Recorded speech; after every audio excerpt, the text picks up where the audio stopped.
دوستو، ایک دوسری اہم بات جو اس وقت عرض کرنا ہے وہ حج کے سلسلے میں ہے۔ آپ جانتے ہیں کہ حج کی تیاری بہت پہلے سے شروع ہو جاتی ہے، حالانکہ ابھی دیکھا جائے تو ابھی 1 مہینہ بھی نہیں ہوا حجاج کو واپس آئے ہوئے، لیکن چونکہ حج کی تیاری بہت پہلے سے شروع ہو جاتی ہے، اس لیے جو لوگ اگلے سال حج کے لیے جانا چاہتے ہیں ان کے لیے اب آخری چند دن باقی ہیں۔ حج کمیٹی کی طرف سے حج کے فوراً بعد ہی اعلان آ گیا تھا کہ حج کے فارم قبول کیے جا رہے ہیں، حج کی درخواستیں داخل کی جا سکتی ہیں،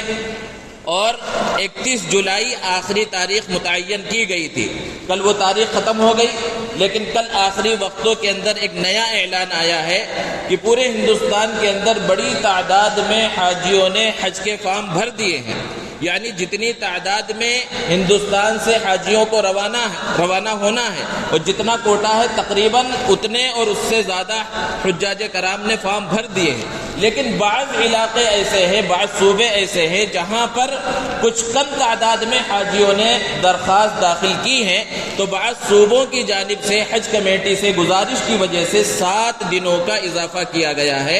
اور اب حج فارم کے داخل کرنے کی آخری تاریخ 7 اگست متعین کی گئی ہے۔ تو گویا کہ 7 دن اور ہیں جو حج کمیٹی سے جانا چاہتے ہیں، اور آپ جانتے ہیں کہ حج کمیٹی سے جانے میں اور پرائیویٹ طریقے سے جانے میں بڑا فرق ہوتا ہے رقم کا، کہ حج کمیٹی سے گزشتہ 2-3 سالوں کے اندر جو لوگ گئے ہیں ان کا خرچ تقریباً 3.5 لاکھ روپے آیا ہے ایک فرد کا، اور جبکہ پرائیویٹ سے جو جاتے ہیں تو 8-10 لاکھ تک جو ہے خرچ آ جاتا ہے۔ تو اس لیے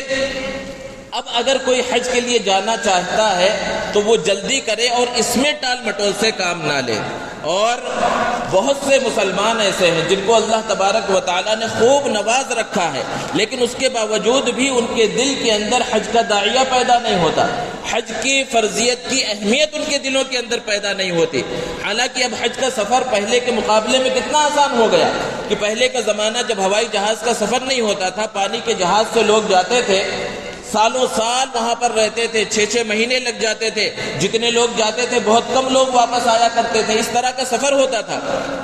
اور سید احمد شہید رحمۃ اللہ علیہ کا نام آپ نے سنا ہوگا کہ کس طرح بالا کوٹ کے میدان میں انہوں نے شہادت حاصل کی تھی، لیکن ان کے ساتھ وہ جو جہاد کا قافلہ چل رہا تھا اور بالا کوٹ کے میدان میں جا کر وہ شہید ہوا تھا، تو اس جہاد کے قافلے کے چلنے سے پہلے ہندوستان کے حالات کو انہوں نے دیکھا تھا کہ حج سے لوگوں کی بہت دوری پیدا ہو گئی ہے۔ اور یہ کس زمانے کا واقعہ ہے؟ 1800 سے لے کر 1850 کے درمیان کا واقعہ ہے، یعنی 150-200 سال پہلے کا واقعہ ہے۔ تو اس وقت انہوں نے ہندوستان کے اکثر علاقوں کے اندر اس طرح سفر کیا لوگوں کو حج کو تیار کرانے کے واسطے، اور تقریباً اس جہاد کے سفر سے پہلے، بالا کوٹ کے اندر شہادت سے پہلے ایک حج کا سفر کیا، 700 لوگوں کا قافلہ لے کر حج کے لیے روانہ ہوئے۔ اس کی تاریخ آپ پڑھیں کس طرح لوگوں نے اس زمانے میں قربانیاں دی۔ تو اس اعتبار سے دیکھا جائے تو آج کے زمانے میں سفر بہت آسان ہو گیا، اللہ رب العزت نے نواز بھی رکھا ہے لوگوں کو، لیکن اس کے باوجود بھی حج کا داعیہ پیدا نہیں ہوتا، جبکہ قرآن میں اللہ تعالیٰ نے صراحتاً بیان فرمایا وَلِلَّهِ عَلَى النَّاسِ حِجُّ الْبَيْتِ مَنِ اسْتَطَاعَ إِلَيْهِ سَبِيلًا۔ اس آیت کے اندر حج کی فرضیت کا ذکر ہے۔ ارشاد فرمایا اللہ تعالیٰ نے کہ اللہ کی رضا کی خاطر لوگوں کے اوپر بیت اللہ شریف کا حج کرنا فرض ہے جو وہاں تک پہنچنے کی استطاعت رکھتے ہیں، یعنی جن کے پاس اتنا پیسہ ہے کہ وہ آسانی سے حج کا سفر کر سکیں، اور جتنے لوگ ان کی ماتحتی میں، ان کی کفالت میں زندگی گزار رہے ہیں، ان کی غیر موجودگی میں ان کا خرچہ بھی مکمل ہوتا رہے، تو ان کے اوپر حج کرنا فرض ہے۔ اب ہر انسان اپنا محاسبہ کر سکتا ہے کہ 3.5-4 لاکھ روپے کیا اس کے پاس اس کی ضرورت سے زائد موجود ہیں یا نہیں ہیں۔ بہت سے کاروباری ہیں، بہت سے اہل ثروت ہیں، بہت سے مالدار ہیں، عمرے پر عمرہ کرتے رہیں گے لیکن حج کی نیت نہیں کرتے۔ حالانکہ آپ دیکھیں تو عمرہ نہ فرض ہے نہ واجب ہے، عمرہ کرنا سنت ہے، ضرور کرنا چاہیے، بلکہ اس نیت سے کرنا چاہیے کہ اس سے ہمارا حج آسان ہو جائے گا، حج کی ریہرسل کے طور پر، پریکٹس کے طور پر کرنا چاہیے۔ لیکن ہر سال عمرے پر جا رہے ہیں، چند مہینوں کے اندر عمرے پر چلے جا رہے ہیں لیکن حج کا ارادہ نہیں کر رہے، یہ بہت غلط ہے۔ آپ نے حج فرض کر رکھا ہے، اس کے بعد ہر مہینے عمرے پر جائیے، کوئی پابندی نہیں ہے، کوئی رکاوٹ نہیں ہے، خوب اللہ کی طرف سے ثواب ملنے والا ہے، کیونکہ کس کا دل ہے جس کا جو نہ چاہتا ہو کہ وہاں پر جائے۔ لیکن حج کی فرضیت کو چھوڑ کر دوسرے کاموں کے اندر مبتلا رہنا اور دوسری بہت سارے بہانے لوگوں کے سامنے بیان کرنا، قیامت کے دن آدمی یہ کہہ کر بچ نہیں سکے گا، کیونکہ اس آیت کے اگلے ٹکڑے میں اللہ تبارک و تعالیٰ نے بیان فرمایا وَمَن كَفَرَ، حج کی فرضیت کو بیان فرمایا، پھر آگے بیان فرمایا جو انکار کر دے۔ کیا کوئی مسلمان ایسا ہوگا جو حج کا انکار کر دے گا؟ حج کا جو زبان سے انکار کر دے وہ تو مسلمان رہا ہی نہیں، وہ کافر ہو گیا۔ لیکن ایک ہوتا ہے عملی انکار، جیسے کہ نماز پڑھنا فرض ہے، زبان سے کوئی انکار نہیں کرتا، لیکن نماز پڑھنا فرض ہے، جانتے بوجھتے نماز نہ پڑھے، اذان ہو رہی ہو نماز نہ پڑھے، تو یہ ایک طرح سے عملی انکار ہے۔ حج فرض ہو چکا ہے،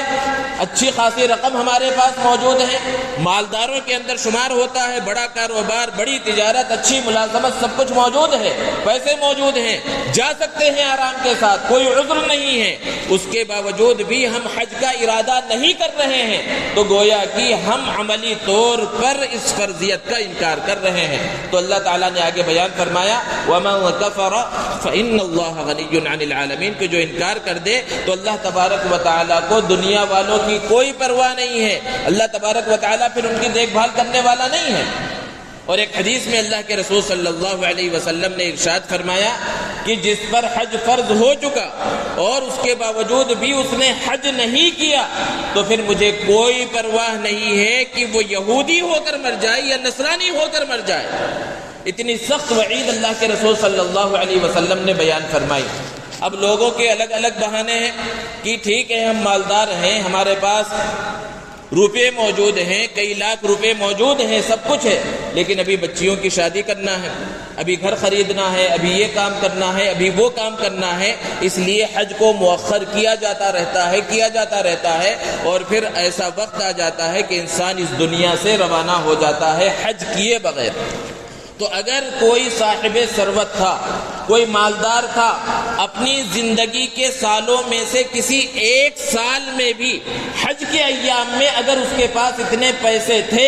کہ وہ حج پر جا سکتا تھا لیکن وہ حج پر نہیں گیا اور اسی حالت میں اس کا انتقال ہو گیا، تو ایسا ہے گویا کہ اس نے ایک فریضے کو اپنی زندگی میں ادا نہیں کیا، اس کے بغیر اس کا انتقال ہو گیا ہے، اور پھر اس پر کتنا گناہ ہوگا اور کتنی سخت سزا ہوگی اللہ تبارک و تعالی جانتے ہیں۔ اس لیے